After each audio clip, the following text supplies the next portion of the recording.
Grocery shopping used to be one of the simplest routines in American life. A list, a cart, a budget, and a quick trip through the aisles.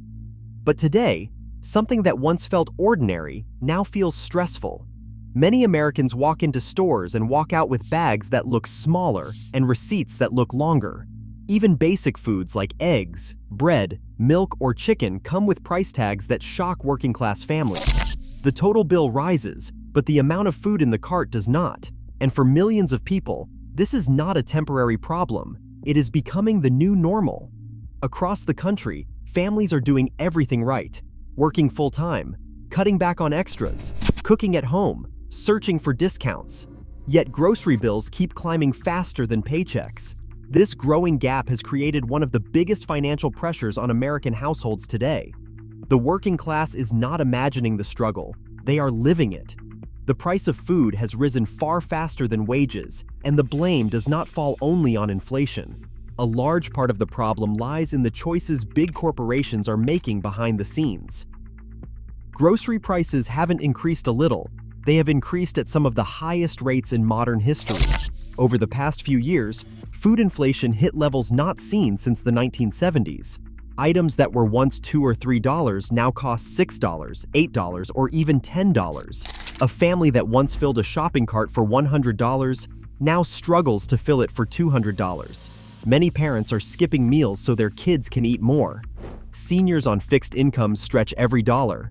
Lower-income families are forced to choose between nutritious food and cheaper, less healthy options simply to make the money last. So how did things get this bad? One major reason is that wages didn't grow anywhere near as fast as prices. Over the last several decades, worker productivity increased, but paychecks stayed almost the same. When the cost of housing, gas, healthcare, and utilities all rise together, the grocery budget becomes one of the first things that breaks. Even when workers put in long hours, overtime, or multiple jobs, rising food prices outpace the income coming in. No amount of coupon clipping can close that gap. But stagnant wages are only part of the story. Another powerful force driving grocery prices higher is corporate greed. Many large grocery chains, food manufacturers, and shipping companies blamed inflation, supply chain issues, or fuel costs for these increases. But during the same period, many of those companies reported the highest profits in years. If rising costs were truly squeezing them, profits would fall. Instead, profits surged. Economists call this phenomenon greedflation, when companies use inflation as an excuse to raise prices more than necessary. For example, if a company experiences a 5% increase in supply costs, but raises prices by 20%, the extra 15% is not covering expenses. It becomes additional profit, and the working class ends up paying the difference. Reports from the Federal Trade Commission and independent market analysts show that profit margins in sectors like meat processing, packaged foods, and transportation reached record highs during the period when grocery bills spiked for families. In simple terms, the price increases were not just inflation, they were also opportunity. It was a chance for corporations to raise prices while blaming forces outside their control. Another major factor is how concentrated the food industry has become. Decades of mergers and acquisitions have left only a handful of companies controlling most of the brands on grocery shelves. A few large corporations dominate meat production, dairy distribution, processed foods, and even grocery chains themselves. With fewer competitors, households do not have many alternatives. Prices rise, and families do not have much choice except to accept them. Even the layout of grocery stores shows how consolidation affects prices. Many people think they are choosing between different brands, but a large portion of those brands are owned by the same parent company. When only a few companies control both production and distribution, they also control pricing power. They decide how much food costs, and shoppers simply deal with the outcome. Shrinkflation makes things even worse. Instead of raising prices directly, companies shrink the size of packages while keeping prices the same. A cereal box holds less. A bag of chips contains more air and fewer chips. A package of chicken gets smaller even though the sticker price does not change. This makes inflation harder to see, but easier for companies to justify. Households pay the same amount, but get less food in return. It is another way the working class ends up spending more without noticing at first glance. Many individuals try to adjust by switching to store brands, shopping at discount retailers, buying in bulk, or planning meals more tightly. But the savings from these methods only go so far. The overall price structure of the grocery market has changed, and no amount of bargain hunting can fully reverse that change. Another challenge is that food takes up a larger share of income for working-class families. Wealthier households might notice higher grocery bills, but they absorb the impact more easily. Meanwhile, families living paycheck to paycheck feel every increase. A $20 jump in a weekly grocery bill adds up to nearly $1,000 per year, a huge strain for someone earning low or moderate wages.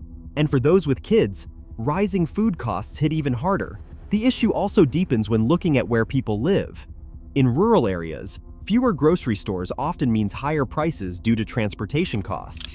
In urban areas, major chains may dominate entire neighborhoods, giving residents few alternatives. In food deserts, families may have no access to affordable fruits, vegetables, or fresh food at all.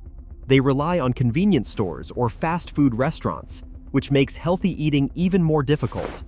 Another overlooked factor is that benefits such as SNAP, the Federal Food Assistance Program, have not risen at the same pace as grocery prices. So even families receiving support find their dollars stretching less each month. Many are forced to visit food banks, community centers, or local churches for help. These organizations report rising demand as more families struggle. Before continuing, a quick moment to appreciate anyone spreading awareness about this issue. Understanding it helps lead to solutions that support working-class families in the long run. Now back to the bigger picture. Grocery prices rarely go down once they go up. History shows that companies tend to keep higher prices even after their expenses decrease. In other words, once the price moves upward, it stays there. That means families need long-term system changes, not temporary relief. Improving wages is a major part of the solution. When pay keeps pace with living costs, grocery bills do not hit as hard. But structural changes are also needed, including stronger competition in the food industry, policies that address price gouging, better access to affordable groceries in underserved areas, and support systems that adjust when costs rise. Another important step is transparency.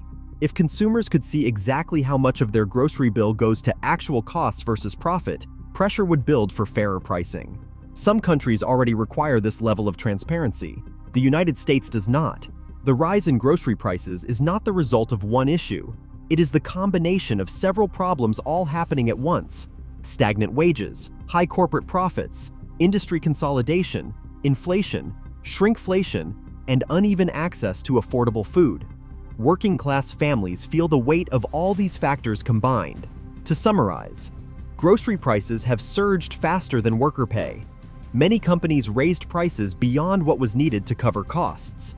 A small number of corporations control most of the food supply. Shrinkflation reduces value while hiding price increases. Low-income and middle-income families feel these rises most sharply. Long-term solutions require fair wages, stronger competition, and protections against price manipulation. Thank you for taking the time to learn about an issue affecting millions of households. The more people understand it, the stronger the push becomes for change. More videos on wages, inflation, and the rising cost of living can be found in the description.